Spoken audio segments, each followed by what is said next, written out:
And we are live. Okay, there we go. Yes. Hello. Hello? Hello. Yeah. Okay, you can do your intro there. Alright. Hello, everybody. Welcome back to the Army Podcast, Episode 2. Today we have... Oh. Your intro. Uh, Come on. Okay. We got Brooks today. That's what we have. what's up, everybody? I didn't know. You guys didn't say anything. Like, I thought it was gonna... I didn't know I was supposed to say something, dude. There's no fear. Just go for it. What's up, We'll everyone? test again. Oh, yeah. Today I'm here with... Me, Alchemist. What's up, everyone? And of course, my beautiful co-host, Mr. ArmypowerTV. You're... Okay, fun thing, you DM me, you saying, oh, you got my name wrong. I'm like, wait a minute. Wait a minute. I was like, does Josh know? Like, simple mistake. I missed an E. What? You literally, you sabotaged me. How dare you, Dave? You sabotaged me. It was unintentional. This is unintentional sabotage, huh? I never purposely sabotage you. Are you sure about that? I am very sure, Josh. I'm offended that you think I would. I'm watching you over there. Is it because of revenge or because I stole everything? Well, Is it revenge? that's a personal matter, Josh. How dare you? It's a personal matter, huh? Well, why can't we talk about it here on the podcast, huh? I will file a lawsuit. You're against file a you. lawsuit? It's for the people. It's for the people, Dave. It's for the people. Come on, you gotta talk to. Okay, so let's just talk about the fact that we had an old clan YouTube channel, Rainbow Six Siege, and Mr. Army Power over here kind of just took over the group channel and made it his own main channel. Yeah, no one's gonna use it. No one's gonna use it. I stopped streaming for a bit, and so this man demanded that I give him my. I didn't demand. I just asked, and you're like, "All right, I can give it to you. I'm not streaming anyway." I'm like, "Okay." We talked about this before we started, but like Dave was over here going like, "Oh, he stole my channel. He stole my assets. He stole everything." He's like, "Yeah, I stole everything. I totally stole everything." I allowed it, but to be fair, it is true. You allowed it. This is consensual. Bro literally said he allowed it, and he's still balding. Like, He's balding. Balding about it. Balding about it. Okay. Next subject. You're gonna change the subject. Okay. Well, we do got Brooks here, so you are a competitive gamer, I'm guessing. Am I right? Am I correct? Only in one game. You like to smash your bros, I hear. Right, you like to smash his bros? I do like to smash the bros on the occasion. That's about the only game I play competitively, though. I don't really play a ton of other stuff competitively. I did do Minecraft, like, speedrunning for a while, if you guys remember that, so... Of course. Yeah. I was at 90% of the streams. Yeah, that's true. I don't know where Josh was, but yeah. I was there. What do you mean? I was there. I don't know, Josh. My streamer history says different. So. I pop in every time you come when you fucking start streaming, bro. Like, what the fuck? I was about to say something extremely fucked up. Oh, say it. Can't be GTOsa though. That's a normal like Monday for you, Dave. What are you I was about to say my man's was too busy getting his heart broken.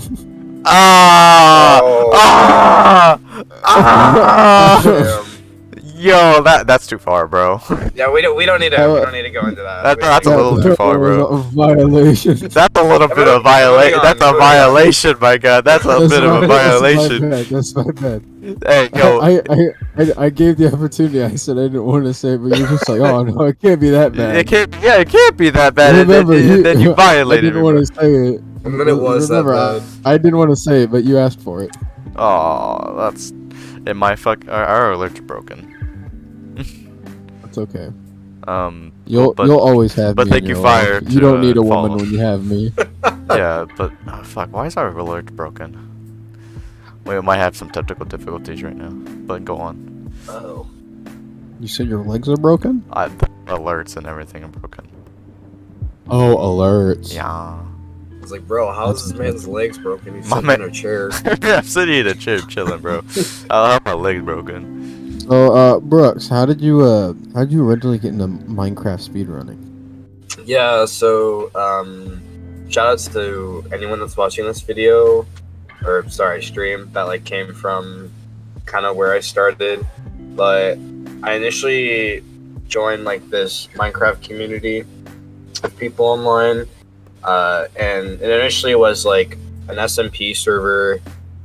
We all just kind of chilled out, but I think they were doing some speedrunning stuff before that, and I kind of like dipped my feet into speedrunning for a bit just to see what it was. And initially, I didn't like it because I was doing it on my own.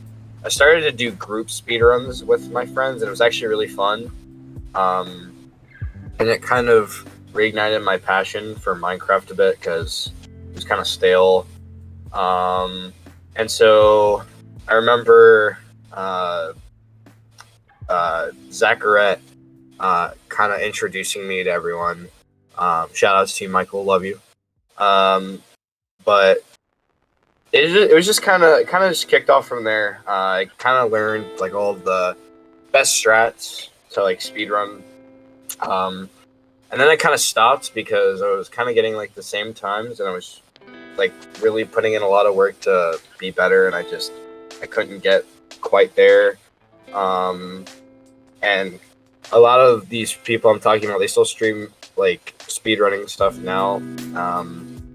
They do something called Blazing Caves, which is it's just kind of like, I think it's like has to do with getting all of the achievements or something like that. But one of my friends, TJ, he kind of is like a grinder in terms of that. He just does that a lot of the time, and he's really good at it. But for me, I don't know. I just think that my interest for speedrunning kind of fell through, and then I kind of just switched over to the next game. So yeah. Yeah. So I'm gonna be honest. When I first heard about group speedrunning, that threw me off a little bit. I was just like, because I knew about like regular like single player speedrunning, but like speedrunning Minecraft as a group. Yeah, it's weird. It's really weird. Yeah, I was about to say, what's that like? So it's really tough if you don't have like people that you're kind of in synergy with, because everyone's got a job at the start of the run. So like some people get wood, some people go mine for coal, and then if there's a village nearby, people start like trading with villagers to get stuff you need. But there's one guy that's like the floater. What he does is they kind of just like run around and see if they can find like a broken nether portal or like a lava pool, so they can create like a nether portal from a water bucket and stuff like that. And you just kind of go from there. It really just kind of depends on what you spawn with. So like natural structures are like pretty important. So like if you go into the nether and there's not a nether portal like pretty close by, a lot of the times if you want a good time, the run's pretty much dead. So that's the frustrating part about it. It also sucks because, you know, people can die and you have a lot more people to like watch out for. And dying doesn't matter as much in groups because someone can just pick up their stuff and keep running. But yeah, I'd say it gets really easy when you get to the end because you kind of just have a bunch of people shooting the crystals, and you got one guy that does the one cycling bed explosion stuff to like kill the dragon as fast as possible. So it's really fun, but you definitely have to have like really good synergy with the people you're playing with to kind of do it well. So Yeah. Definitely. Question: how just in general, how does speedrunning works in general? Just like Minecraft. Just for people who aren't aware of what speedrunning Yeah, is. sure. So basically the goal is beat Minecraft. Or I guess this could go for any game.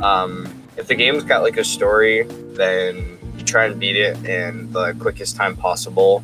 Or if it's just like a level and it's like a time trial, you try to beat that a certain time. And basically the idea is there's like a leaderboard on like whatever website for whatever game. And people kind of just go on that leaderboard. It's kind of more for like a bragging rights thing. You don't like win anything, but it's just to kind of show off your skill. So like Minecraft is like has a pretty like big speedrunning community that only speedrun the game. Some people that I follow and like still watch to this day, like Corey Way and Nice Twice, they're all really, really good. But the leaderboard on Minecraft is like really sick. There's a ton of like different categories. So there's like a.k.a., which is all advancements. That's just getting all the achievements in a certain amount of time. There's the Blazing Caves, which I already mentioned. There is RSG, which is random seed generator. There's just a ton of stuff. So it's gotten so big to the point where like they straight up have like speedrunning tournaments. I've competed in one or two of them. And I only lost because like I was just an idiot and like died of my own volition. But was this early on when you were starting out in speedrunning, or was this was kind of like probably like in smack dab in the middle of me speedrunning. And I ran against my friend Aaron, and Aaron won only because I actually watched the VOD back, and there was like 2 critical moments where I died, which actually set me really far back. And so that was really tough. But I actually did learn a lot from that and kind of carried over into the other games I play in terms of competitiveness. Like, I'm a pretty competitive person. So, yeah, I did learn a lot, like, while doing all of that, so. No, all right, yeah, that's cool. And I gotta say, for Minecraft, like doing speedruns and stuff, that must be like more challenging, and I see why there's a bigger community there, because like most story games and stuff, you know, you'll find like tricks and stuff to speed up your time, and then it's just the same thing over and over again. But with Minecraft, it's like different generated world, so you don't know what you're gonna get. Yeah, so it's all about kind of like adaptation. Like my first ever taste of like speedrunning in general, I used to watch the streamer all the time when I was like really into just watching streamers on Twitch. His name's Alchemiist, but he did a lot of speedruns with all like old Super Mario games and like Super Mario Odyssey and stuff, which were really entertaining. And it was always like the same routes. And in Minecraft, yeah, there's like the same routes and the same strats you would use. You just gotta remember what they are for when the situation comes up. You take like little shortcuts. There's faster ways that you can be more efficient. You can build another portal. If you're quick, like in 5 seconds, it's actually insane. It's just all muscle memory, really. And it's really impressive, but I kind of realized that it wasn't really for me, just because I realized it was kind of frustrating me a little bit, and I was like, okay, well, this doesn't really matter that much. It's a game. It's fun, but, you know, not the end-all be-all, so. Yeah. Right, yeah. So, then, what are you doing now, then, if you don't do more, like, Minecraft speedrunning? What are you doing now? So, my main competitive game I play is Super Smash Bros. Ultimate, like we were talking about earlier. I actually like that one a lot more. It's a lot more intellectually stimulating, because you kind of have to think about it really tactically. There's about, like, close to, like, 95 characters in that game, and each character plays different.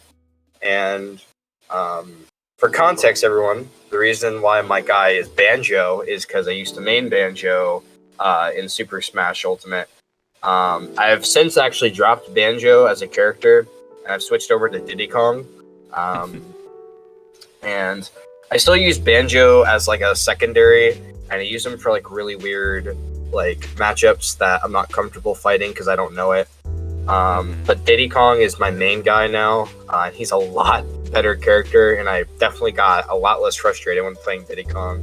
Because like Banjo's combos just don't work sometimes. Yeah, that's I was about to unfortunately. say, speaking of Banjo Kazooie, you just made a tutorial video for him, right, on Super Smash Bros. Yeah. So it's actually uploading right now at the time I was doing this, and that should hopefully be out later today. But I kind of did that because I don't see. Well, I should say this first. Banjo is not really a common character that's played in Ultimate because he's so weird, and people don't really know how to play him, in my opinion. And his moveset's very clunky, and his kit's kind of centered around a more patient playstyle, when a lot of the meta now is everyone's punish game and like how much damage can you rack up from a combo. And Banjo's not really combo heavy. He's more of like getting the chip damage, playing from a certain distance, keeping you out kind of deal. He makes most of his money when your opponent's like on the ledge, because then he can like set up traps with like a grenade or something like that. But I made the tutorial because I really wanted people to like kind of see from my perspective like what this character kind of looks like. People think the character is bottom 10. I don't think so. I think he's more of like smack dab in the middle somewhere, or like maybe on the lower end of the middle. But yeah, the tutorial basically just kind of goes over like how he should play and like what way he plays best that would like get you the most success. And then I talk about I break down like each aspect of the game. So there's like neutral, advantage, disadvantage, less trapping, edge guarding, and all that other stuff, which if I were to explain all that, we'd be here for a long time. But I mean, hey, we've got time. Let me, as you say that, let me pull up some gameplay so I can give you an example. Hold on, you can keep talking. Yeah. So I don't know. I also just like really like making videos on stuff like that. On my channel now, it's like I made some like gameplay footage of me playing Diddy against like online matches, or just against some really hard characters like Fox. I think my last video is literally called practicing against Fox, because Fox just destroys Diddy, because Diddy gets really overwhelmed by like characters that kind of like are oppressive and like are in your face. He doesn't like that.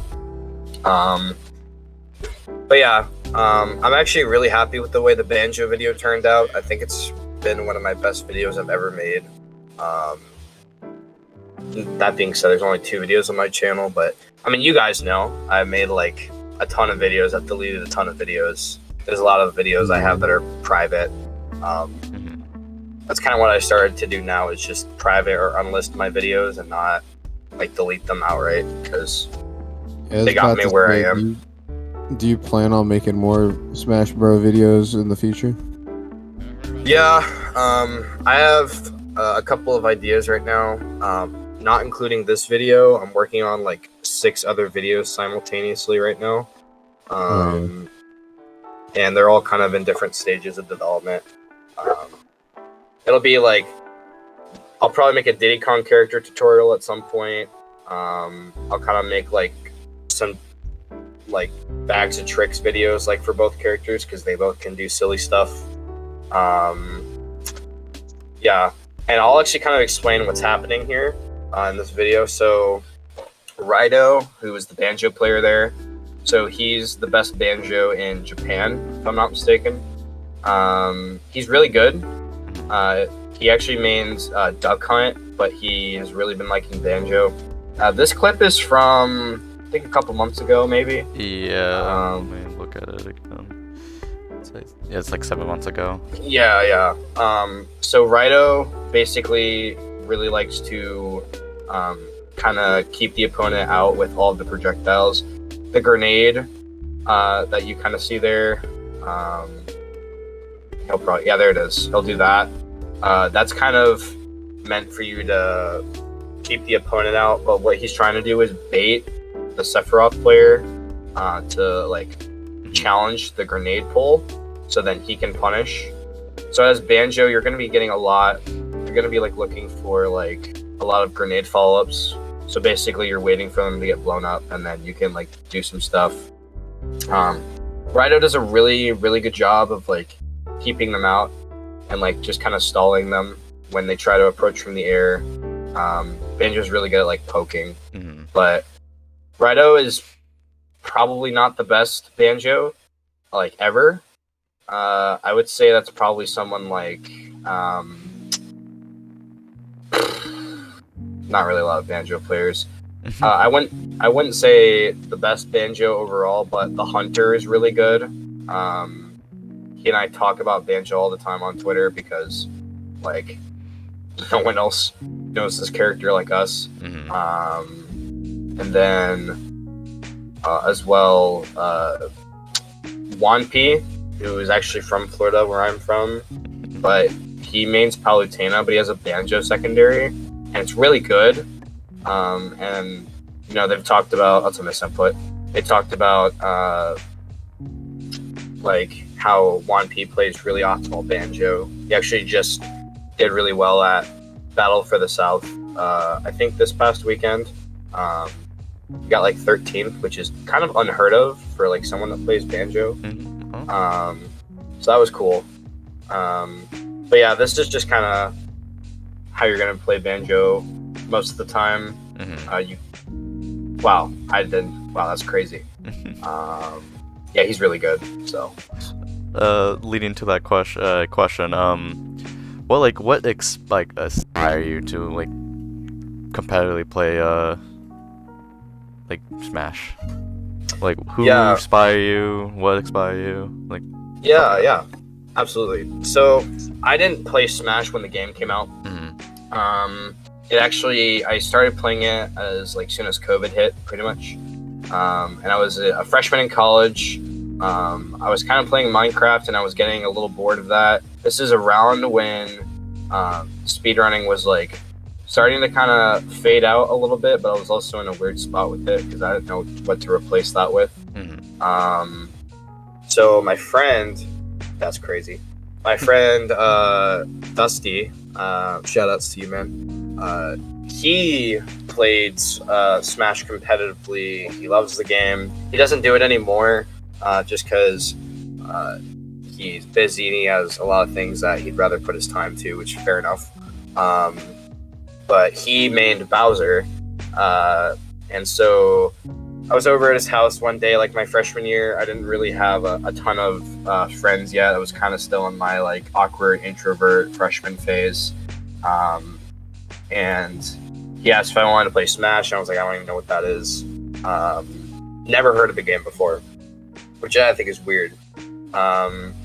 So he then kind of like taught me everything he knew about Smash. And so for the first like month or two while we were playing, we were trying to find a character. And because there's like 96 characters or something in the game, like, you know, you have a lot of options. Yeah. So initially, my first character actually I wanted to play was Steve, Minecraft Steve. That was before he got banned from competitive play because he's actually just too good at it. Yeah, he's too OP. Yeah. But we didn't know that yet because they hadn't fleshed out his like meta. So I tried him out. He just felt really weird. He felt really like clunky because he's block man, so like his it's like really odd and stuff. But I was telling Dustin, I was like, oh man, you know, I just don't think Steve is right for me. And I don't know why. I didn't notice this before, but then I saw Banjo and Kazooie on the character select screen, and I was like, wait, they're in the game? And he's like, yeah. I was like, I'm maining them. I used to play the games when I was growing up. I'm a huge fan of the franchise. I think there's just a lot of love for that whole game. In my personal experience. So I played them, and at first I was like, bro, how do you play this character? So then I spent like a solid like 4 or 5 months, just like learning everything I could, both about the game and about the character. I watched like VODs, I like watched like character tutorials, like combo videos. I watched like everything. And so I remember the banjo player that played at the competitive level. He doesn't play anymore, sadly. But he inspired me to like really cement like my confidence in the character. Was a guy called Trella. Trella used to play in Smash 4 as a Ryu player. He also has a really good Ridley in Ultimate. But he played Void, who is the best Sheik player in Smash Ultimate, and won with Banjo. Something that was unheard of. This character had gotten released maybe like a month before this happened, kind of deal. But I watched the set, and I was really inspired because he took a character that's not really good, and he just won against one of the best characters and players in the game. And it was really cool because like the crowd was behind Trella, and like everyone loves Banjo because he's just in the game. And so that was really cool, and I got like my first taste of like what the competitive scene looked like without actually participating. And I was like, that's cool, I kind of want to do that. And then Dustin told me, he was like, dude, like I don't know if you knew this, but Gainesville's got like a competitive like Smash scene. It's like really big, and like Smash is a really big game competitively. Like, you want to go? Yeah. So the event was on our campus, and so we went, and it was the first one in a while because again, like COVID during all this time. And I remember us going in, and like everyone was masked up and stuff, but like there were so many like gaming setups and like people just playing like for practice, and I was like, this is sick, dude. Then I got to meet Cact, who is one of like Smash's like big TOs, tournament organizers, for those that don't know. And I met him, and it was sick. And I played. I went 0-2. But I learned a lot because it was my first time really being in like that bracket setting, and like doing it seriously. And then I remember the next tournament that I went to, I think I went like 2-2. Okay. So that was a big that was a big improvement. Yeah, man, he got shredded, dude. That's sorry, just watching this gameplay. This is fun. But yeah, so Cact, or Cyrus, I love you, dude. I remember like having a really funny memory with Cyrus. So I had signed up to go to a big tournament out of the city, and I ended up not going because I had some scheduling conflicts. But Cyrus came back to me like the next like local tournament we had, and he gave me a mask with my tag on it, literally just a black mask that said Alchemist in white letters. And like Dustin was right next to me, and I looked at Dustin, I was like, dude, is this like street cred? Did I make it or something? But that was just a cool moment. Ever since then, I've like, you know, really I love this game. I do, but I now more so kind of play it because I met so many great people there. I made a lot of great friendships. I don't really, as far as me, like at my own competitive scene, I'm definitely not as good as a lot of other people. But my goal is I try to, you know, keep improving and stuff like that.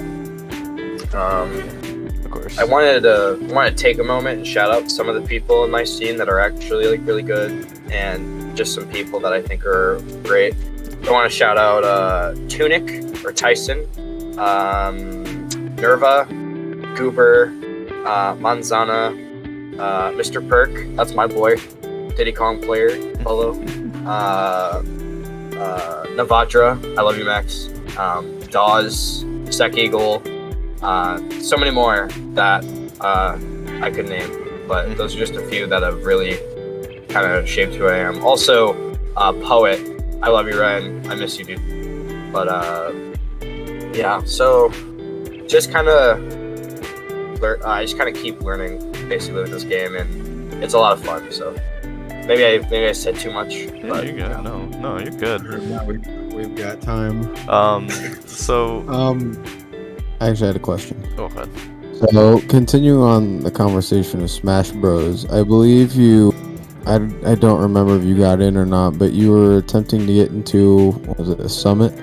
Yeah. So it was the Florida Summit.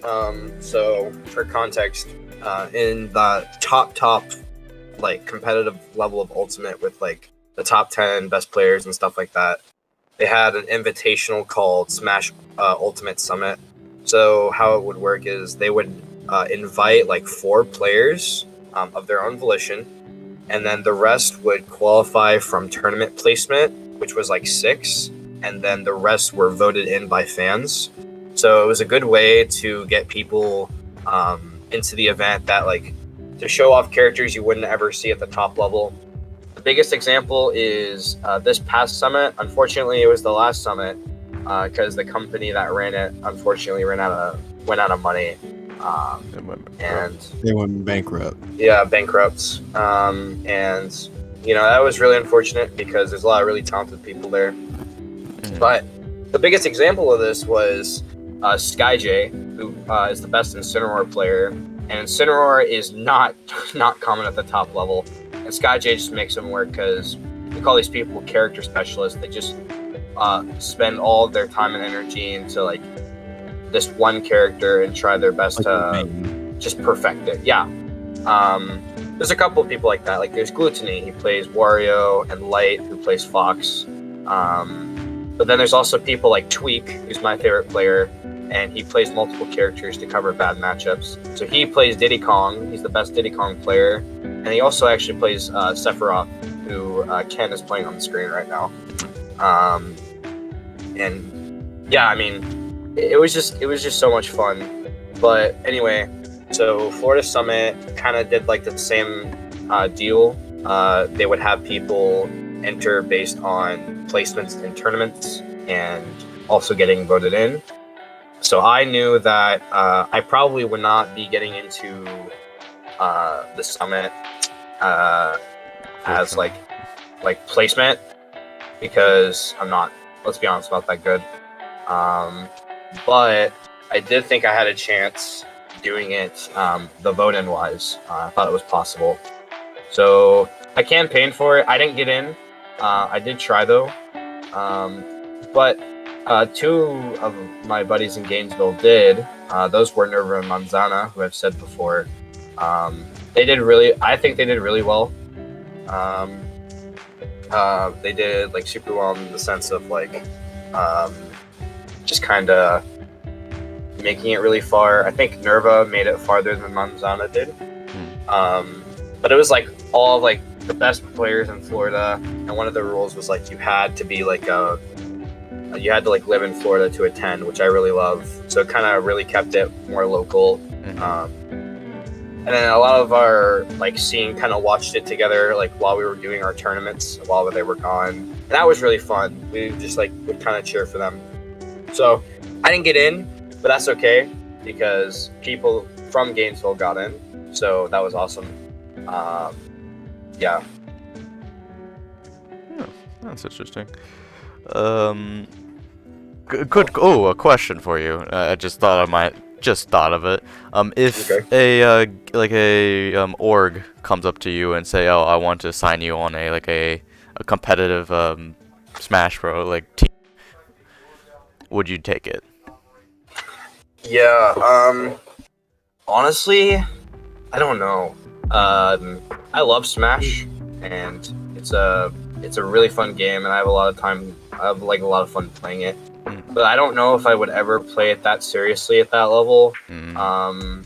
Only because I've heard of the horror stories of like Smash Bros. Players like mental is like really bad because they put so many hours into the game, and then they care a lot about like their results. And the thing is, like, your results are gonna like fluctuate all the time. So if your emotions are in your results, that means like your emotions will also fluctuate a lot of the time. So. Yeah. As far as now, I wouldn't say so. Maybe it'd be cool if they could get me to go to like 1 or 2 big tournaments. We call those majors. That would be a cool experience. I've never been to one. But I don't think I would be like a top level player. And also like to be honest, like I don't think I'm that good enough to like be even considered for a like sponsor or esports league or something like that. But it is a nice thought for sure.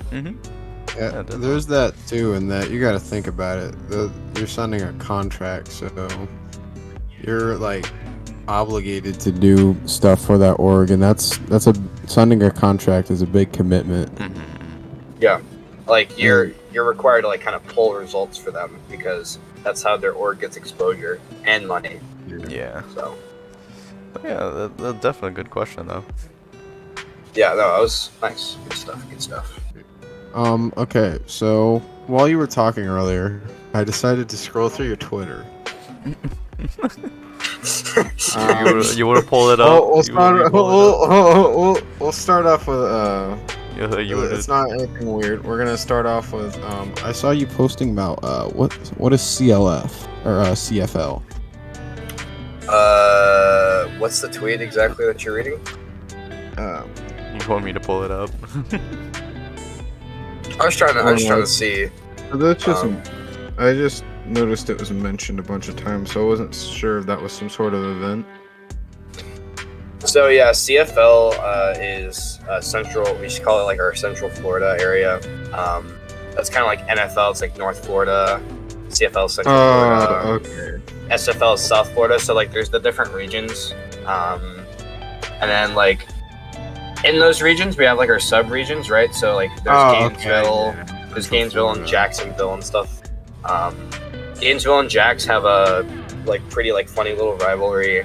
We're always like joking on Twitter, like quote unquote beefing, like, oh bro, our scene's better than you, like you guys suck. So then we have like awesome like crew battles every time Jax and Gainesville players come to the same tournament. So we'll take like 7 or 10 of our best players, and Jax will take 7 or 10 of their best, and then we kind of all fight like in one-on-ones. It's basically kind of like it's kind of like we'll like share like our lives. So if there's 3 lives to a person, let's say there's 10 people, that's 30 lives. So then if you lose like 1 or 2, then you start the next game and you start off with like 1 life if like you beat them. Does that make sense? Yeah. So that's like, those are really fun because then we kind of like joke with our like Gainesville homies. Manzana plays Luigi, and Luigi has a grab that can kill you at 0 with a combo that he can do. And so every time like every time Manzana's playing someone, our guy Goober will go, just grab him. And then like if he misses the combo, he'll get rainbow. It's like, you don't miss those, what are you doing? It's really funny though. So yeah. Okay. So I've got another tweet here, and this one I am going to send Josh to pull it up on the. Yeah, you send it to me. I'm really scared what the tweet's gonna be. Let me pull the tweet up. Let me just copy and paste this real quick in DMs. Okay, pull it up.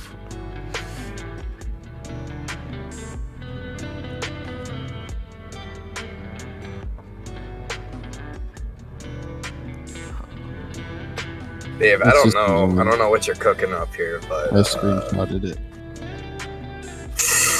Oh my. Oh no. Oh my. Oh my. Oh no. So we're gonna put a tweet up on the screen. I'll read it out, and I want you to explain what was going on in your head when you were when you wrote this tweet out. Dude, I'm really scared. I don't know what this is gonna be, bro. Pull it up.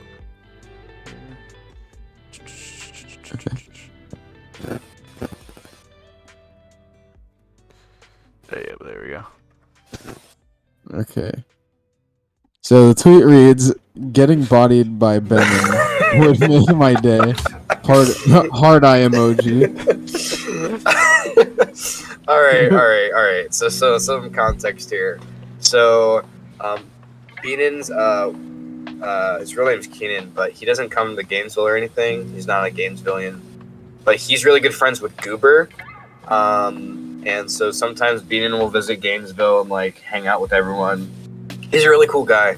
But one of like the funny little interactions that he and Goober have all the time is Beanin will say like if he's in a different part of like the country, he'll say like he's in them. So he'll go like, "Boston, I am in you."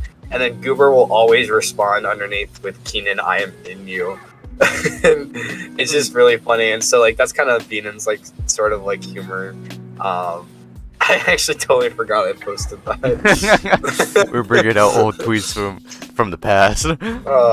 Yeah. Dude, there has been some tweets I've deleted that like it's like, man, no one needs to see these. Can you give us an example? Let's move on. Yeah. You knew some shit like this at some point was gonna happen. Bring up from the past. I actually did, dude. I'm telling you, I was like, bro, I swear, someone's gonna ask me about this. I'm like, I don't even know. That's the day. I love like that kind of humor though. Like one of my favorite senses of humor is making everyone in the room as uncomfortable as possible. I fucking live off of that shit. Oh my god, you do. You really do, dude. Oh. It's like that. He's dying. Hold on. Technical difficulties. It's like that. There we go. Jay Schlo. We're good? Yeah. Oh my. I think we're having some technical difficulties. Yeah, he's having this stroke or something. We might take a second. Try leaving and joining back. But yeah, honestly, yeah, both of you has that cringy like humor of like making just absolutely uncomfortable. Like just earlier today, just diving along like almost like before our stream. That's like my default. That's my default sense of humor. But like, if I know somebody's uncomfortable with it, then I won't. Yeah. But like it's like the not uncomfortable of the point of like you get like like actual uncomfortable. It's like cringy, like It's just like it's more of like it's a funny uncomfortable. Yeah. All right. It's a cringy. Right. There you go. I don't want to make someone genuinely uncomfortable though. I'm back. Welcome back. Welcome back. Yeah, I don't know what happened. I just plugged in my Ethernet, so that came in clutch. It's probably because it's storming outside. That's probably why. Yeah, that's fair. Oh, that's right. You do live in Florida. Yeah, where it's not the Sunshine State, by the way. just for those that were curious. It's not the Sunshine It's definitely not the Sunshine State. I got the fuck out of there at the prime age of 1. Yeah. That is Wait, fair. you live where now? You live Washington, that's right? Yes, Washington State. Probably not for long though, since joining the Air Force. Yes, and I'm gonna be alone in this. Who knows? Alone in the podcast. Who knows where the fuck I'm gonna end up within the next year? Well, Josh, if you need another co-host, you're getting replaced, Dave. Sorry, you're getting replaced. Yeah, damn, I'm sorry. I know an opportunity where I see one. I gotta swoop in.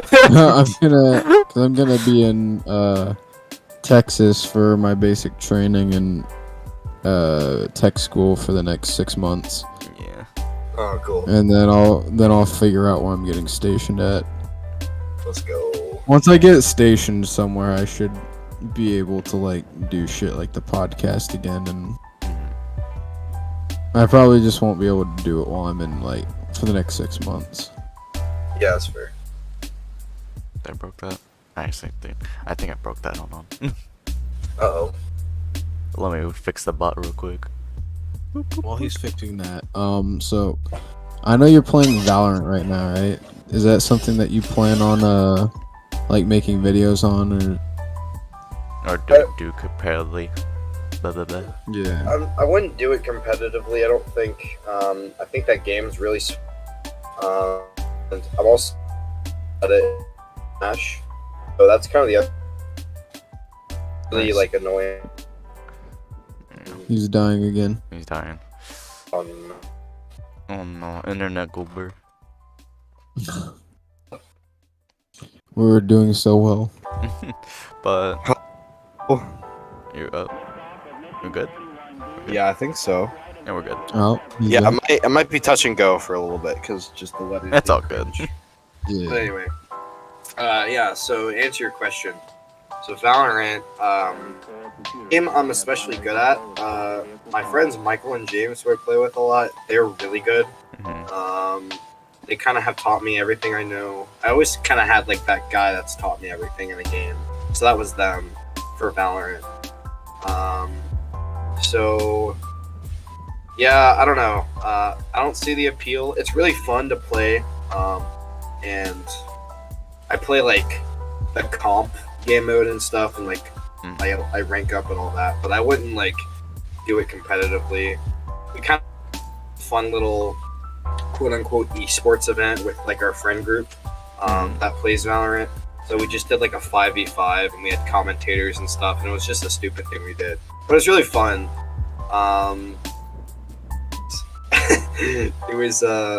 It was just going at it.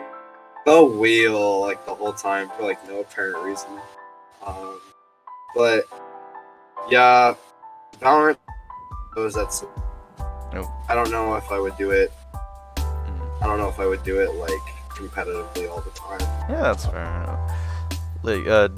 Like any other than Valorant, do you have like any other games that you play that you want to do competitively, or you just want to like just You casually used to play? play. I don't know if you still play, but you used to play Overwatch, right?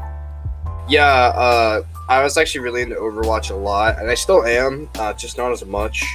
I'm kind of waiting for them to fix, because I main tank right now, and tank's really fun to play, but I also want to get really good at support, and they just make playing support not fun for some reason. So until they fix that, I probably won't be touching the game as much. And also, like, yeah, I just got a lot of other stuff going on, like, that's not, like, Yeah, games like and real stuff. life and stuff. Yeah. Yeah. Real life do be punching you in the face. Yeah, that's true. Yeah, I really don't play a lot of other games competitively, honestly. Like, Minecraft and Smash are really, like, the only ones I really did seriously. I tried to do Street Fighter for a little bit, but those games are just so difficult. It's just like a completely different game. Yeah, but yeah, as far as like game casually, I play Rocket League with like my two buddies a lot. It's just always a good time when we're playing. Shout outs to Frankie and David. I love both of you. I guess I ended for David. Yeah, not me. The one next to you. I knew he was gonna say something. Shout out to the person next to you. Hey, yo, Dave, don't try to, like, don't punch me or anything, dude. I'm right next to you, dude. No, we're good. We're chilling.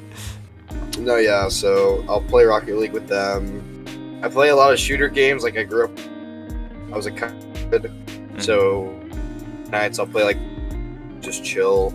I'm getting into this survival game called Raft. That's really fun. And yeah, I mean, I just kind of play whatever. Just whatever. Yeah. Just kind of comes to mind, or like if my friends want me to play something with them, I'll play that. But yeah, that's fair. Okay. So now that we're starting to veer off towards the end of the stream and we're getting out of the competitive games and just talking about regular games, I sent you a DM. So you posted this tweet. I'm never pulling out tweets on your other account. Okay. And once Josh gets it pulled up. Yeah, give me a second.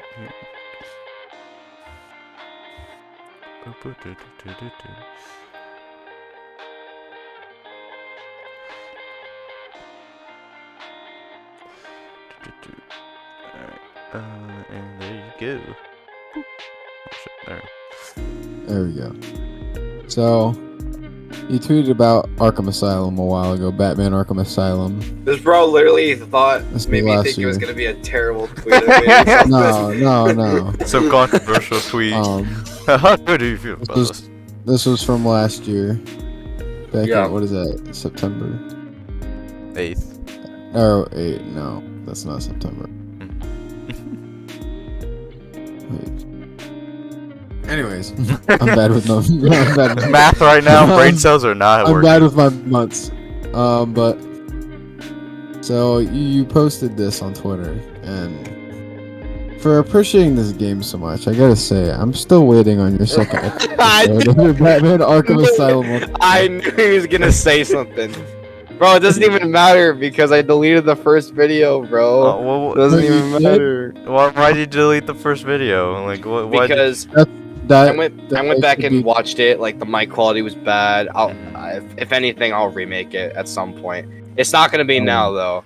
I honestly might just make Arkham Asylum episode 2 without the 1, just to shut Dave up. Honestly, he's been pestering me about this for years, dude. It's Oh been my god. 22. That's deleting the first episode of that Let's Play should be just as bad as a war crime. Man, you should remake it. Why were you so into that series? I don't understand. Because I like Arkham Asylum. It's a good game. I do too. It's one of my favorite games, but like, I don't know, dude. You should like remake it with Dave. Easy. See? What is it just gonna be Dave commentating on me playing the game? It's just too. Yeah. I'm gonna criticize your methods, and if you can't figure something out, I'm just gonna sit there and insult you for motivation. Exactly. Dave's gonna watch me fight. I'm gonna miss a counter. He's gonna be like, "Bro, you're dog shit." Dog water. Absolutely dog shit. Just Oh, what the fuck am I watching? A baby ostrich getting the shit beaten out of him. This is fucking dog water. What are you doing? Oh my god, dude, that's hilarious. No, yeah. I've had a lot of ideas I've like scrapped and stuff from my channel, and just because I'm a big perfectionist, I never thought like they would be like as good. And I think if I had to go back and do it now, like I think that would be, I would have like improved. But I guarantee you, if we had the same conversation a year from now, I'd be like, yeah, no, I didn't really like that. So you kind of like outgrow work almost because you get better at it. So I just kind of have to accept that, and I have to learn, like, you know, it's okay like to not have everything be perfect, but I do struggle with that sometimes. So well, like, so have you ever, go on. I was gonna say, have you ever considered doing things like that are more casual on your channel, like posting like funny moments ideas or something? I've thought Just about that. I definitely have. The thing is obviously have to get the right people for it, because me on my own, I'm not a funny person in my opinion, but like when I'm in a group. Okay. You call this not funny? That's funny, dude. I'm gonna keep it a $1.50. You ain't funny, bro. Damn, you just call it out like that, Dave? Like, yeah, you ain't funny. That's not what I meant by that. Yeah, right there. I was just like, Yeah. You agree it's not funny. And I was just like, oh wait, no, that's not. Yeah, shut up. Anyway, but no, yeah.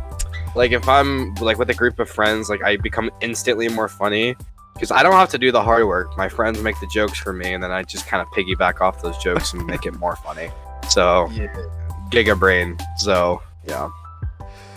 But so you're just backtracking off of our jokes, huh? Yeah. You know, content. Well, I mean, to be fair, that's how I am comedically too. It's easier for me to make jokes when I play off of other people. That's fair. I agree with that. Yeah, so I thought about making like funny moments on like COD or probably like Rocket League, or like I don't know, Siege. I haven't played that game in forever though. That's definitely a different style of content, one that I'm not used to and probably not very good at because I've never tried it. You're talking about Siege? Or well, just the moments thing in general. I was talking about funny moments in general. Like that sort of content is very different than what I do, because you kind of have to. There's a lot of things you have to do that are different. And you kind of have to have like that comedic timing, which I think if I sat and like I edited that down, I could make some funny stuff. My first banjo montage I made on my Smash Twitter has like a funny little thing of like I body like this Ganondorf or whatever, and then like he kills me, but I cut the clip right before like I die, but like you can see me getting hit, so it's like kind of funny, like stuff like that. But you know, never full on like funny moment stuff. But who knows? I mean, maybe I'll do that one day, and I think that would be fun. So yeah. Talking about channels, you were talking you having a second channel, but by any chance? Yeah. So this one is when I actually started this. Do you want to show it off? You want to? Could you send a link so we can show the Yeah, viewers? I can put it down in chat. Absolutely. I shouldn't here. In September of last year, and I don't have a whole lot of videos on there right now. The channel is called the Alchemy Corner, and so it's me being serious is really all it is. I kind of talk about serious things over just like some game background, and I just do a voiceover, and like I do a thing where like I have like people that watch, like they can submit questions that they want me to answer on the show, I guess, and I kind of just answer those. So my inspiration for that actually was called it was Jay Schlatt's series channel called The Weekly Slut. People might know what that is. So Schlatt likes to talk about a lot of serious topics. He talks about like motivation, changing yourself for the better, staying motivated, and YouTube work life and balance, like a lot of really cool stuff. And I was like, man, I really want to do something like that. I feel like I got something to share. And so that's kind of what I did.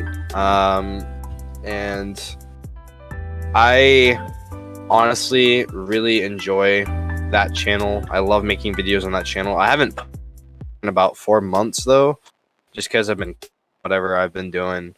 I would love, but I always let my viewers know when watching that channel, it's like that was never going to be something that was like out a video every week. It was never meant to be. It was never a channel that like would get farmed for interactions or subscriptions. Like that was kind of the reason it's called the Alchemy Corner, is like that's my corner of the internet. There's a reason why it's not listed under the main channel. I kind of want to kind of keep that like a little bit of a secret, something that only like my hardcore fans would know about, and that's kind of like a cool thing in my opinion. So yeah. I also just sent you a link, by the way, Josh, for the channel. So I can pull it up right here. There it is.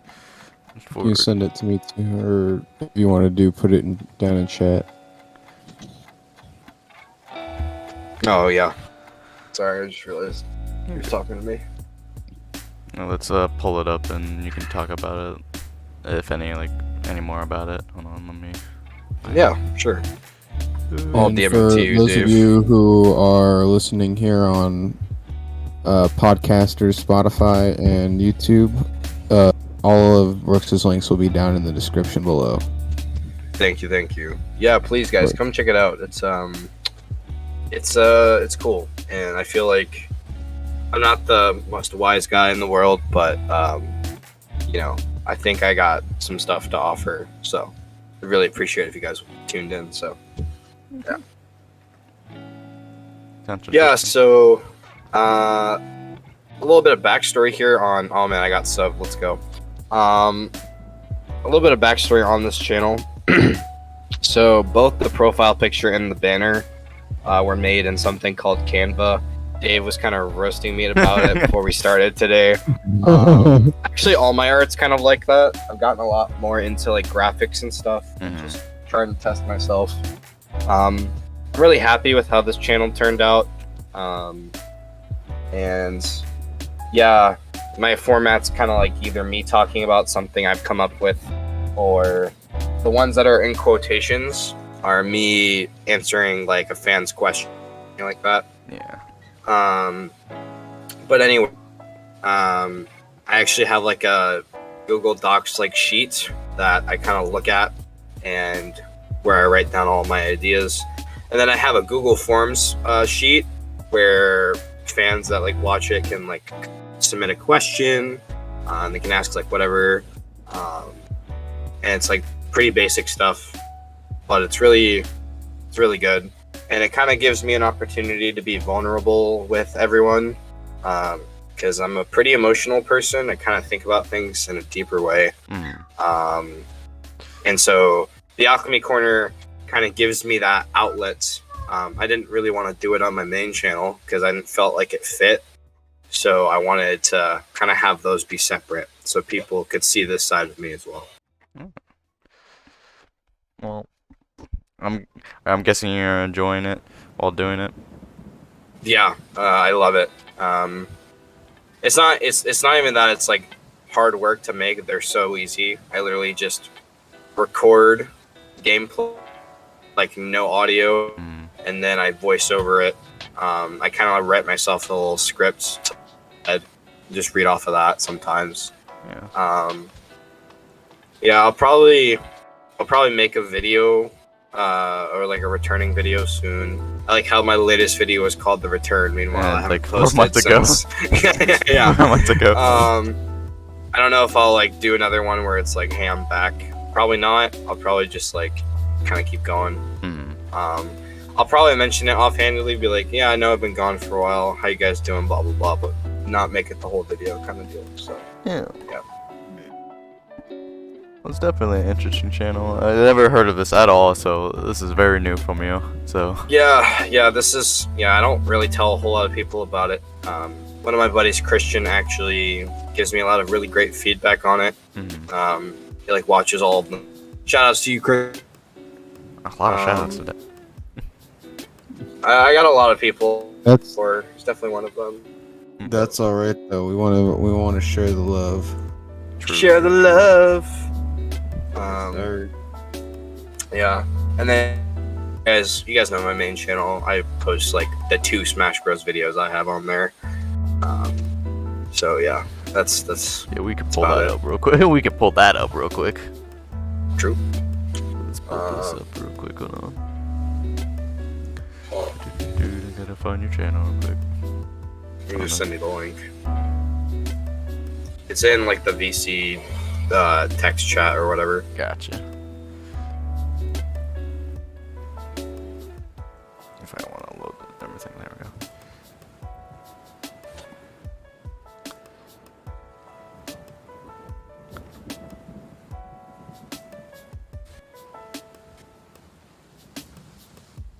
There you go.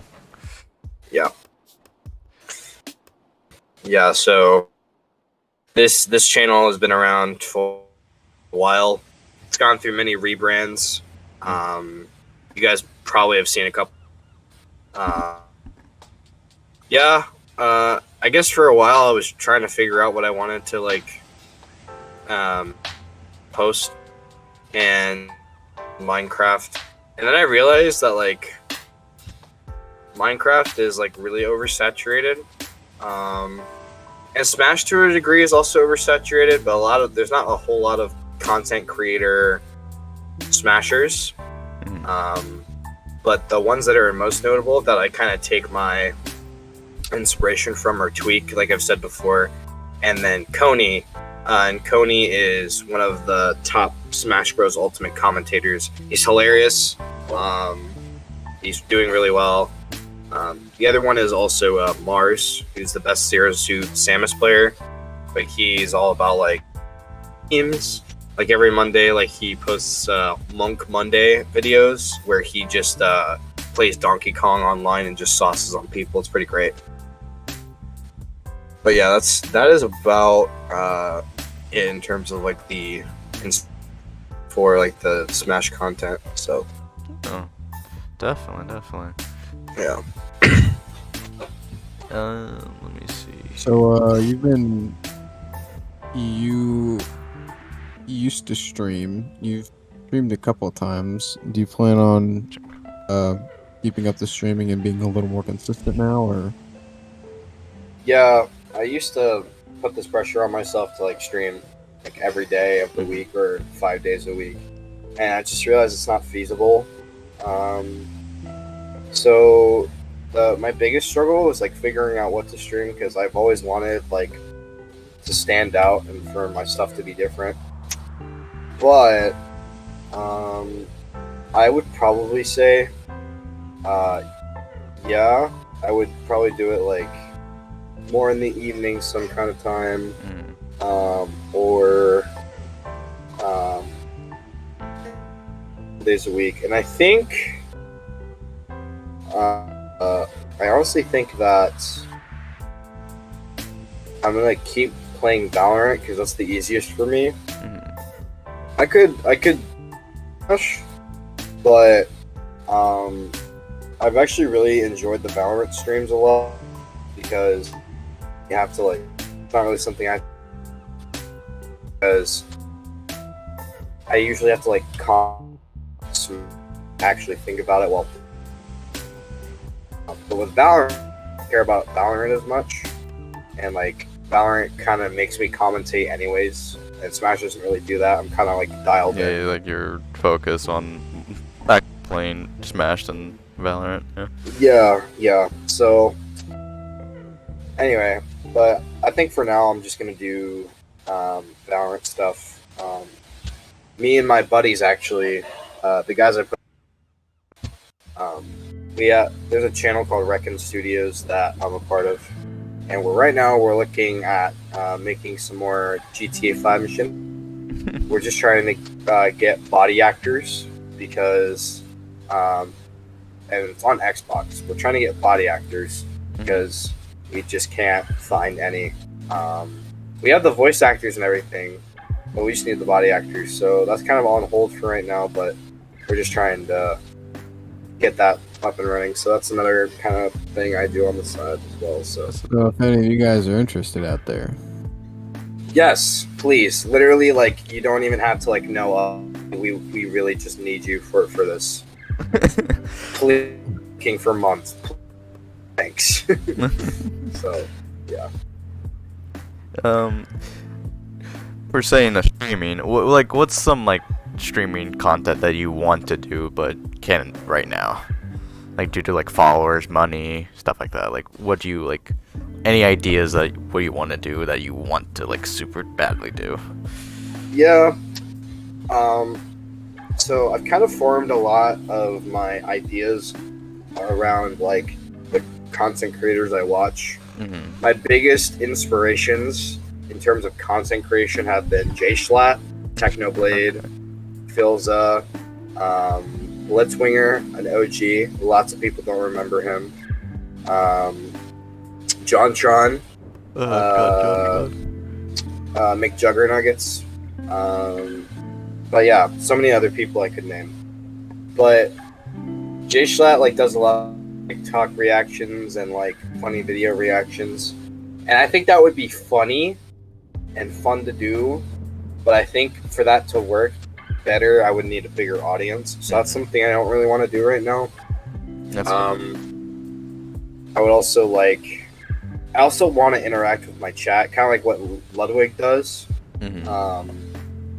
I just don't have that right now, and that's totally fine. Yeah.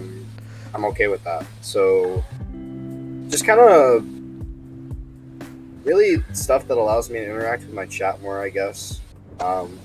Some smashers like Dark Wizzy, he'll have like sub Sundays where he opens up a Smash arena in the game, and then people that are subs, like, they get first priority to like be in the arena and stuff like that, and then he fights them, and that's fun. So yeah. Yeah, that sounds That's cool. interesting for all the ideas that you were talking about.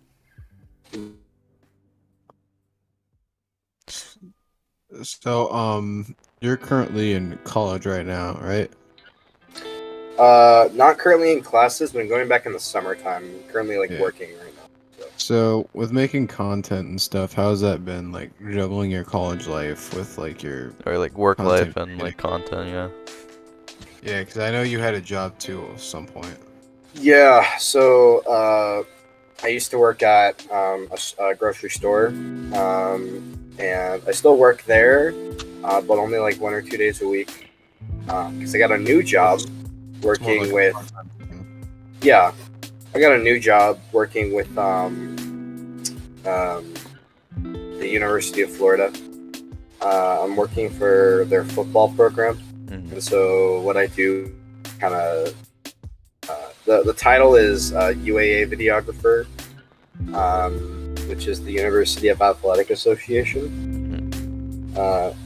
So I kind of just like the position I'm in is called the card runner. So I get SD storage cards and I bring them up to the editing room for the editors to, guess what, guys, edit.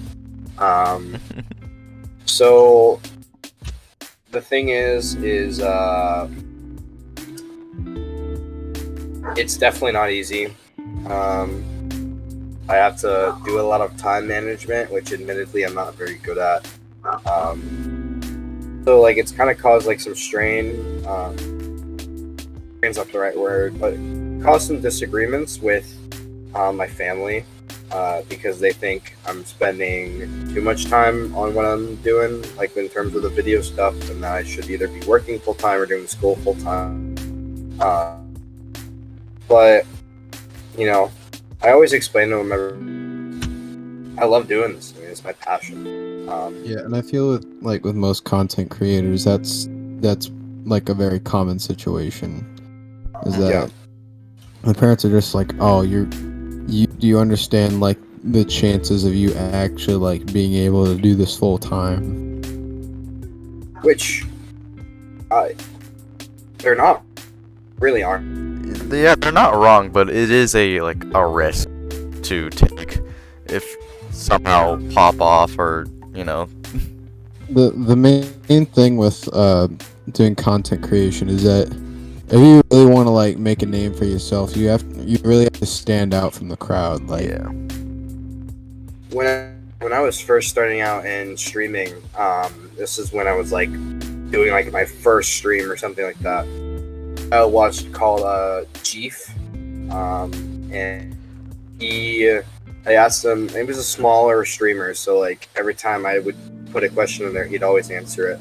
It was like that small, but he was an older guy and he had a lot of good advice. So I asked him. I was like, "How do you like stand out like on the Twitch platform? Because there's so many streamers and everyone is kind of streaming a lot of the same stuff." And he said, "You either need to do one of two things." I talk about this in my Alchemy Corner videos, but he said, you need to do one of two things. You need to either stand out personality-wise, or you need to be really good at the game that you're playing.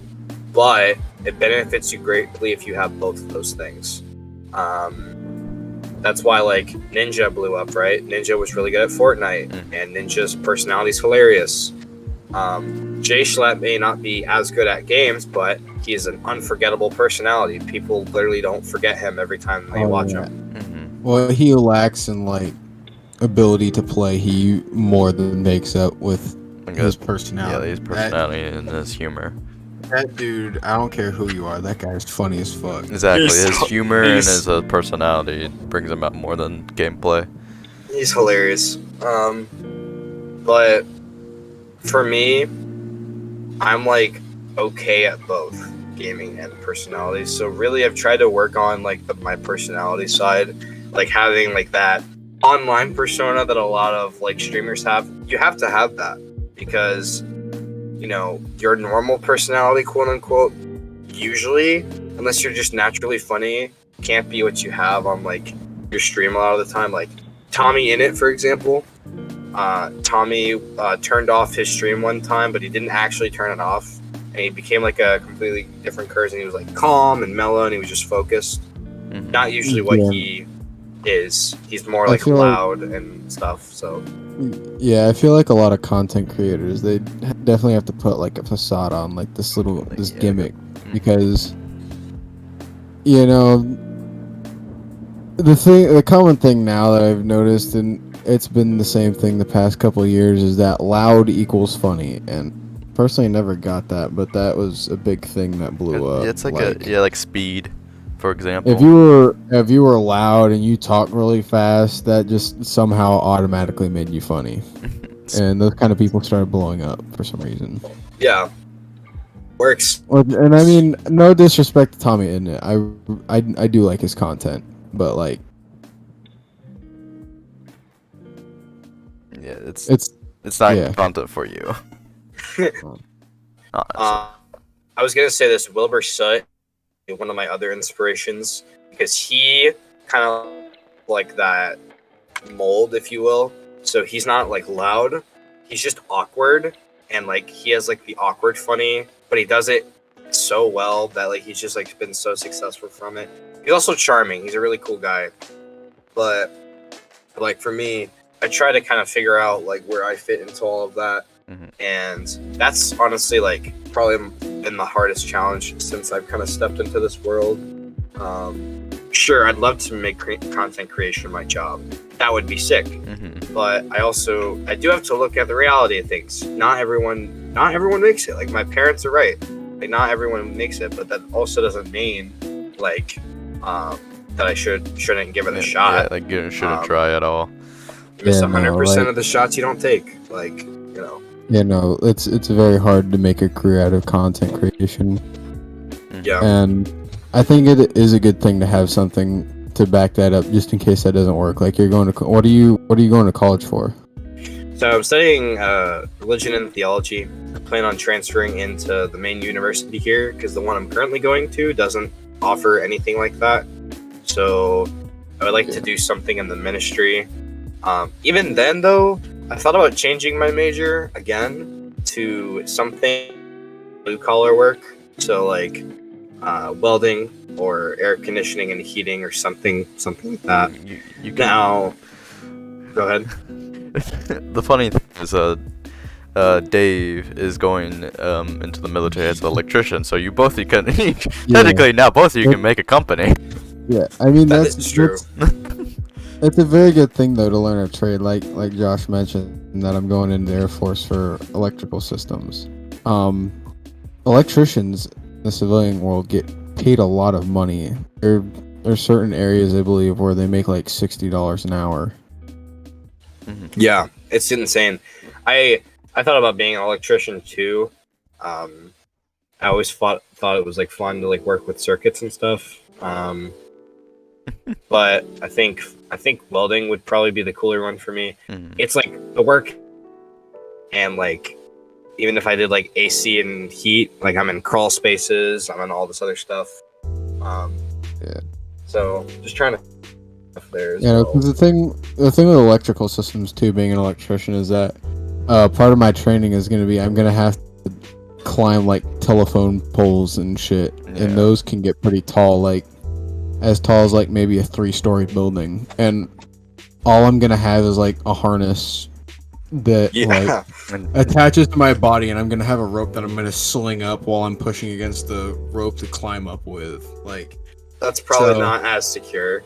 Yeah, that's the thing, is if you're gonna be an electrician, you can't be scared of heights.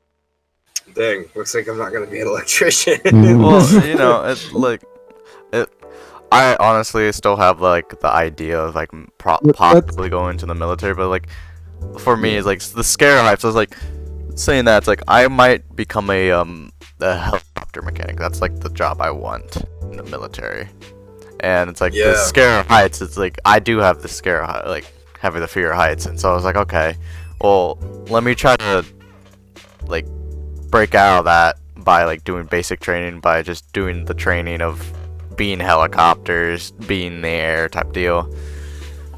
Yeah.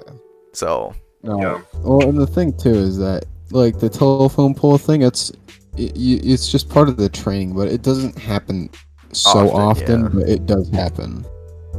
Yeah, it's mainly just like going into buildings and putting in the wiring and stuff.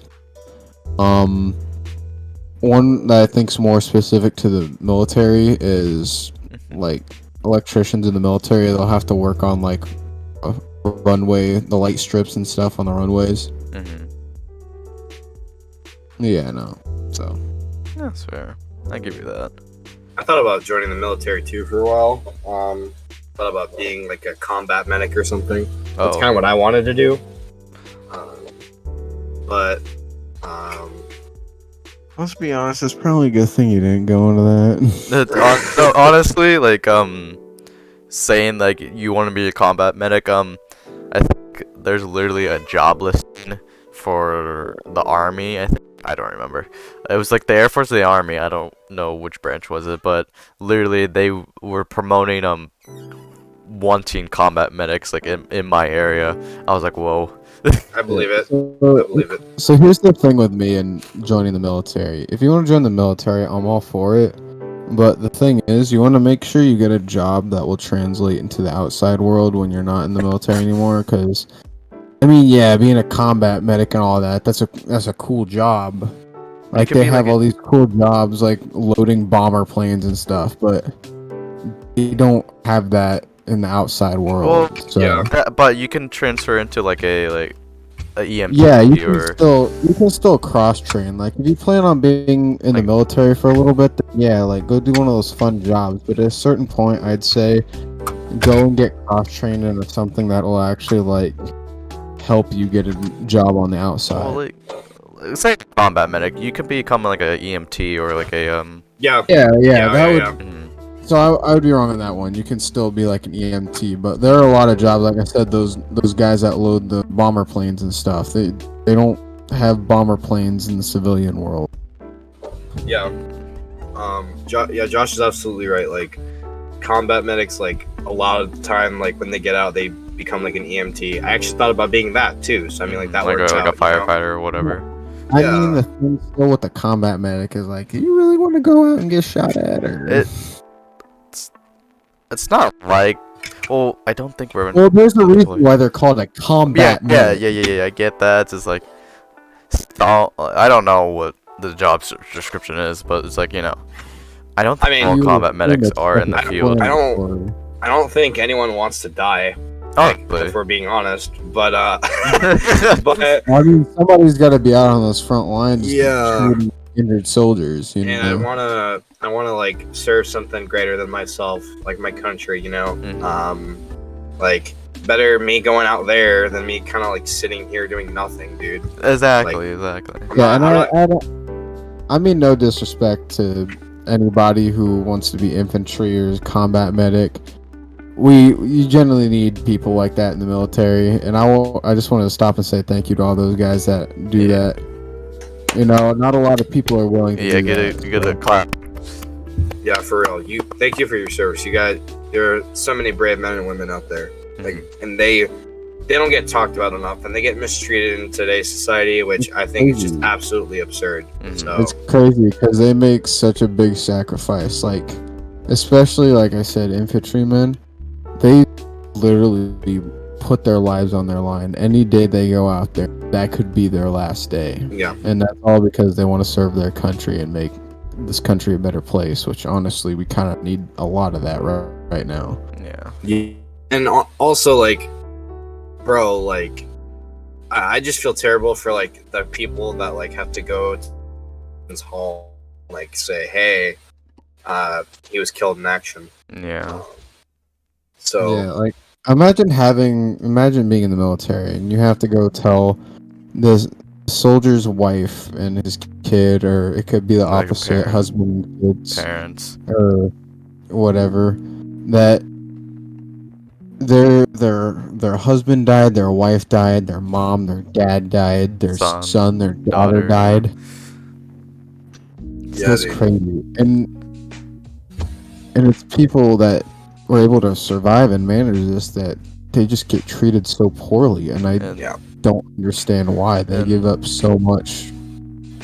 like including that though, like I feel like there should be some sort of system or something in the manner to help like veterans and stuff who are struggling to find jobs and are struggling to like just live. I feel like there should be something out there for that. I feel so passionately about this topic. Like, if you're gonna trash like a veteran or someone that served your country, how about you go out there and do the same thing? It doesn't even matter. I could not know the veteran. If you insult a veteran, I will literally throw hands with you right there. Yeah. I mean, no, but like seriously, Josh, it's like I can't even believe like the people have the gall to like the audacity come up. Of some people. Yeah, and it's like, well, what are you doing? Like, did you lose an arm or a leg, or are you paralyzed from the waist down for fighting for your country? No, you're sitting in your room. Yeah, you're saying this shit to someone who went out there, fucking made plenty of sacrifices for this country, and what are you doing? Fucking sitting on the couch watching TV all day? Like, yeah, dude. I don't get it. I don't get it. But like, that's why anytime, I always say thank you for your service. Every time.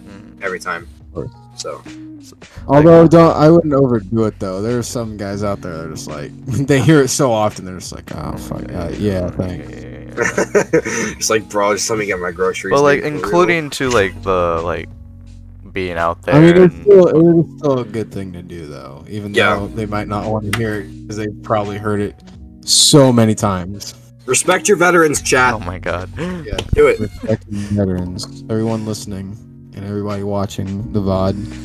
Watching here in the stream, make sure you respect your veterans. If you know a veteran, make sure to thank them for their service because they really did a lot. But like including your comment with like all the like the torment and the sacrifice they're doing, it's like they have to also deal with like PTSD as well. If their brother, like they're basically like most of military, it's gonna be like treating you like family and treating you like another best friend, and you're seeing, and if your best friend or brother basically just died next to you, it's gonna affect you mentally, like very much. So that shit's really hard when you develop a bond with someone in the military and then you have to sit there and watch them die. That shit's crazy. That is like losing a brother. Yeah, and it's just it's because you came up with them in the system, so yeah, dude. Like, seriously. And it's crazy, like, how much just bad about them is just like, have you dealt with, like, do you know what's going on with their head? Like, do you know what's going on in their head? Like, it's like, come on. Yeah, like, you have absolutely no idea what's going on up there. And if you think you do, you don't. I'm sorry. You don't. And seriously, if any veterans are watching or any, like, if you do know a veteran that's having very much struggles, there's helplines and like there's always people to call. There's literally programs out there to call. I'll make sure to find a number and put that down in the description. There's multiple numbers. There's a lot of programs actually to just help veterans to get where they needed to be. For like homelessness, suicidal thoughts, stuff like that. There's a bunch of programs, and I'm glad there's programs out there just for them.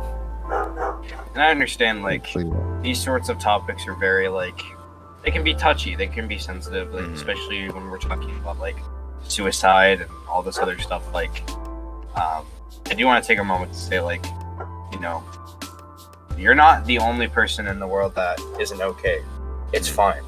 Like, you're gonna be all right. I don't know what anyone's situation is watching or listening to this podcast, but you aren't alone. Like, there are reasons to help you through all of those things. Yeah, there are so many people who are fucked up and have problems. So if you think you're the only one, you couldn't be more wrong. But going on a light note here, because we don't want to just end the stream. End the stream on a depressing note here. So back to like the streaming content. Honestly, like the idea of like streaming, like for everyone, it's kind of hard to do streaming for everyone. Yeah. And I mean, that as a content creator. Twitch is literally designed so that if you're not consistent and you're not streaming like almost every day, it's like you're not gonna grow. That's why like Ludwig switched to YouTube streaming, because you can actually grow a lot more on there. Like Jay Schlatt did the exact same thing, but then like he went back to Twitch just because he missed his audience and stuff. So yeah, it's it goes both ways. Sometimes Twitch's algorithm is a little bit not the greatest to show like new streamers, but like YouTube and their algorithm is like better to show like new YouTubers and new like stuff, like, oh, you actually like watching this, oh, let me just recommend this YouTuber or recommend this person. And then you haven't heard this person at all, and you start watching and you start liking their content because YouTube is better with that than Twitch with their live stream. But YouTube live stream in general is just like, it's a behind, because how the dynamic of Twitch live stream but between the YouTube live stream, it's completely like different fields. Yeah, like honestly, it's like Twitch is really hard to like be discoverable because like like the streaming categories, but people are doing that. So it's like, you know, YouTube, like there's some like tricks you can learn like with algorithm, and like there's some like stuff you can do to like kind of mess with it to kind of put it in your favor. But like I said, it's like significantly harder to like grow on Twitch for sure. So than YouTube. Yeah. It's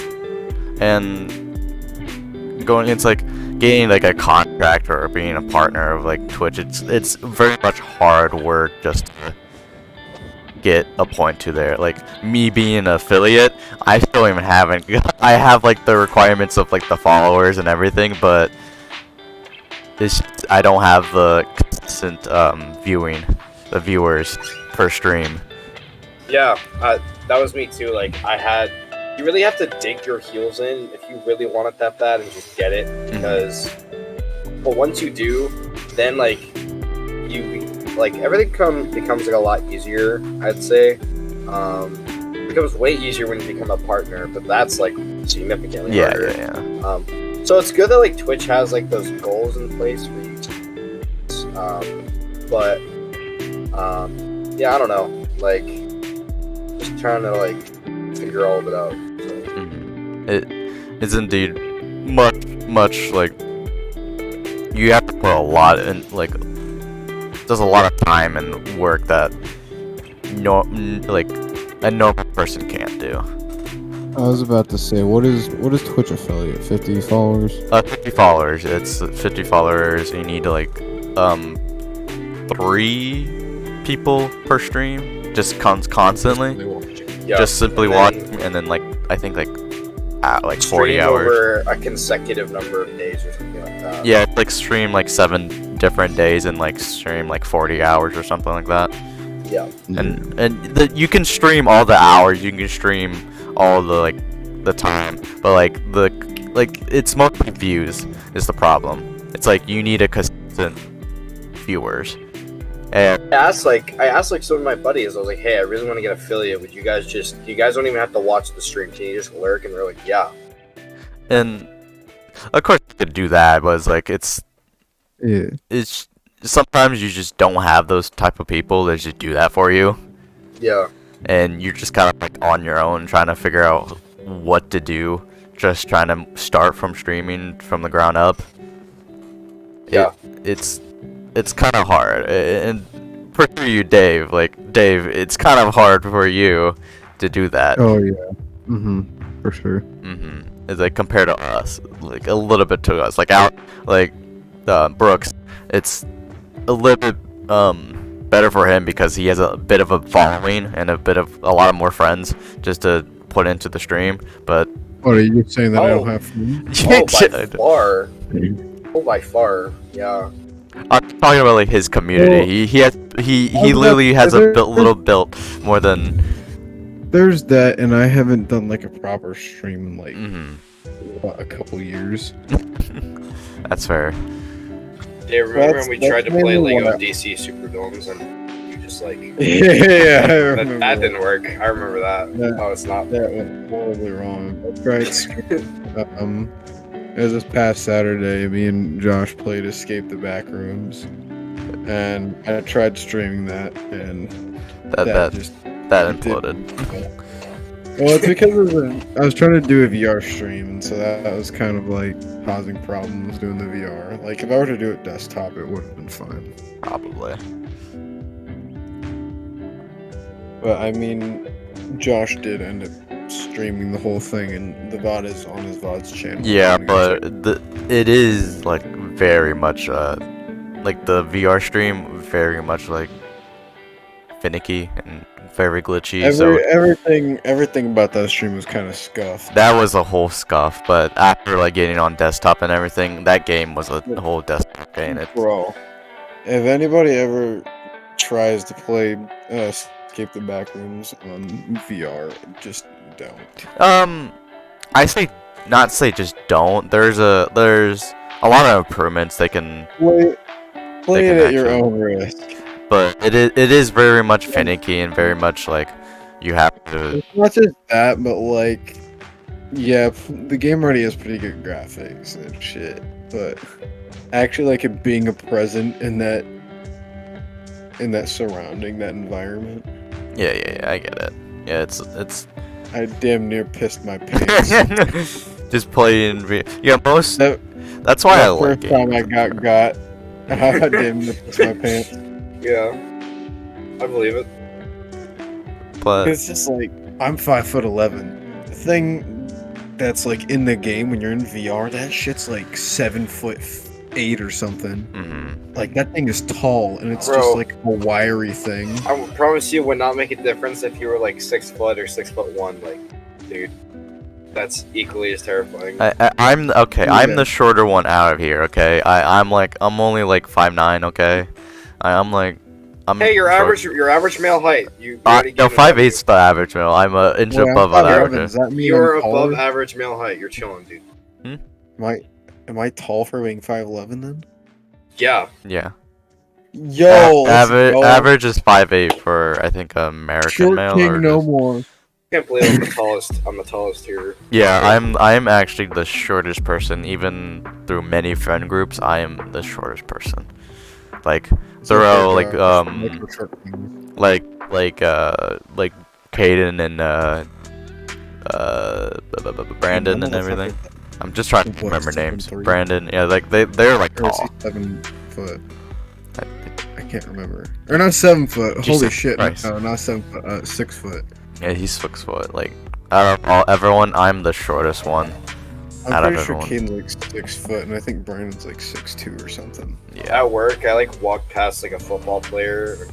They told me he was not build. What are they saying? Just like he was 7'2". And I like stood next to him, just like pretending to film stuff. Really, I was just trying to see how tall he was. Like, bro, what is happening? This is crazy. And now, being like our age now, it's crazy. It's like we thought we were gonna be kids forever, honestly. Yeah. And looking at it back and now, it's like, oh my god, adult life. This shit's scuffed. Real life is scuffed. Adult life is scuffed. So, being a kid, please keep that. Please live out your kid life before responsibilities and before adulthood comes around. Before responsibilities, everything hits you, man. True. Yeah. We didn't realize how good we had it, dude. You're taking your childhood for granted. You gonna learn real quick. Yeah, for being back in 2010, 2013, shit just like wait, that. Just wait till your back starts hurting. I remember. I haven't got that yet, so. Telling my mom, Mom, I can't wait to be an adult because I get to do so many more things. Yeah. And then now I'm like, man, I wish I was a kid again. It's not as exciting as it looks. Honestly. Yeah. Especially when you gotta start working and stuff like that. Gosh. I've never been more depressed in my life. I'll shake to that. I feel that. I wish I could go back to the days where I was carefree, jumping on a fucking trampoline. Yeah. All day. Just Bros, coming down your just house. late night Call of Duty with the boys, gun game, Black Ops 2, dude. Yeah. Not going to bed until 6 o'clock in the morning and waking up at 7 and having to be to school in an hour. Yo. And then passing out during class because you didn't care. Yeah. It's good time. Good time. I'm not gonna lie, no cap. I used to play because we had laptops. Because I went to a private school. So this is high school. We had laptops. I would dead ass just play games in the middle of class, not give a fuck. I wouldn't even pay attention. Oh god, I literally played Tetris too. I think this is my mostly my second year. Flash games. I'm pretty sure at one point it was so hard to run, but I think I actually ended up playing GTA 5 one time in class. Bruh. But the computer couldn't handle it, bro. The computer's about to explode in mid-class. Yeah, it was running at 5 frames per second. That's insane. Dude, I remember one time, it was my junior year of junior year of high school. We were in math class, and we were teaching and stuff like that. Or we were just doing a study day or something, I don't know. Anyway, so I'm sitting there and I'm just doing my homework in class or whatever.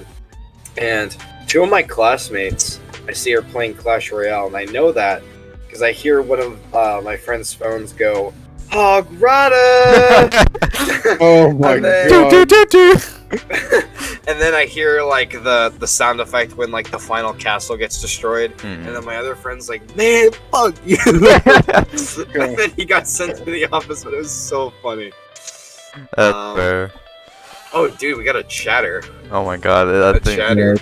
That's a bot. That's a bot. I'll read. Don't mind me, I'm casually laying down the bandhammer. God, automatically. Channel viewers, followers, views, chat box. It's gone. Nope. Yeah. But yeah. But honestly, good times, dude. Honestly. Life goes on, man. You gotta remember, you can still make those good times now too. It's just it looks different, It's they're not gone. So that's true. They're not gone, but you still have to they're not there anymore.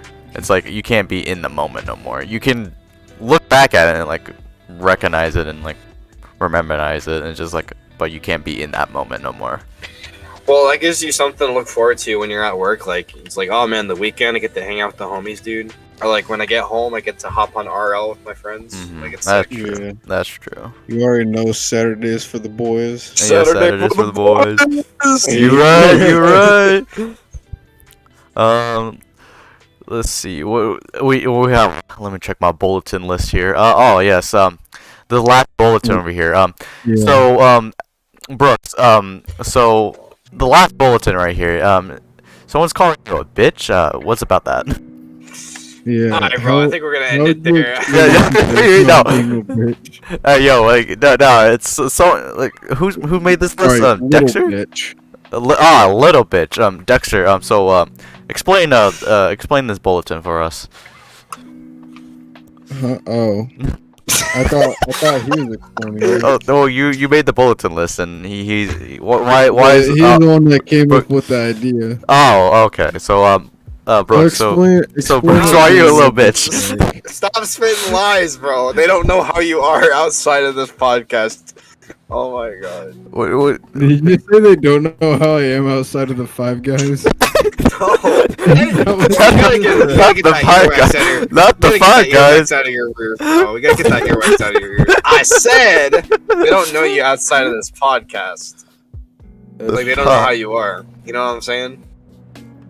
I'm a very mean individual outside of this podcast. I don't know why Dave's favorite insult to call me is just bitch. Bitch. Just for some reason. You wanna go there? Let's Let's pull up our DMs from Yeah. before. Yeah. Let's pull up Saturday night. Can we screenshot the DMs for me? Can we pull that up for chat? Can we pull it up for everyone to see?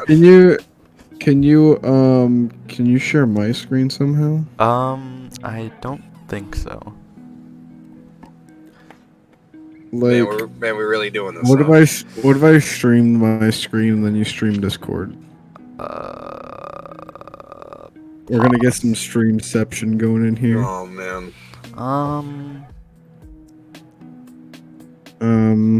Hold on, real quick. Possibly, but hold on. We had a little conversation right now, or it wasn't last night, but the night before last night with some pull up your emojis. Oh, yeah, we did. That was pretty funny. Actually. So this is all me bringing up the Brooks. There we go. And whoop, there we go. That Man, that is some deception right there, dude. So this is me talking about Brooks, bringing him on the podcast, and then I got to this. I asked him if you were at work, he said, "Fuck no, baby, trying to fall asleep. Can't got Easter tomorrow." And then I said, I replied with this one. That's tough. And then he replied with, "This is one of my favorite gifts ever, dude." What does this one say? You little bitch. You little bitch. I like the emphasis on the H there. That's so good. This is the same man saying that my favorite catchphrase. But you do call me the bitch a lot, though. You do. That's fair. Mm-hmm. That was a good one.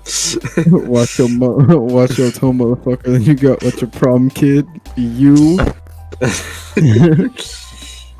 What does it say? No, I'm fucking done with this shit. I'm going to fuck the bed. And then I replied with the night bitch fucking Dead Flanders gif. That's so funny, dude. I love it. That shit. Yeah. That shit was funny as fuck. I'm not man. Dude. There's probably like tons of worse stuff in our DMs. We don't have to show that though. No, we're not gonna show that. No, we're not gonna show that at all.